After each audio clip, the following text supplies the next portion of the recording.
Sa gospel na ito, tinuturo ni Jesus na ang liwanag ng salita ng Diyos ay hindi dapat itago. Kung tunay tayong naniniwala, ang pananampalataya natin ay dapat makita sa gawa at pamumuhay.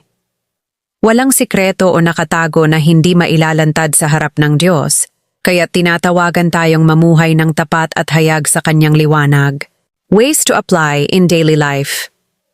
Ipakita ang pananampalataya sa pamamagitan ng gawa, kahit simpleng kabutihan at malasakit sa kapwa.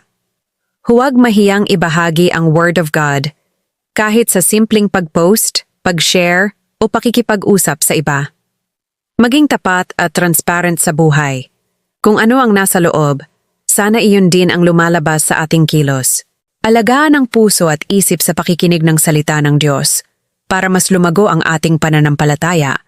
Sikaping maging ilaw sa pamilya, trabaho at komunidad. Prayer. Lord, gawin mo po akong ilaw na nagdadala ng iyong pagmamahal at katotohanan. Huwag mo pong hayaan na maitago ko ang iyong salita, kundi ipamuhay at ibahagi ko ito sa iba. Amen.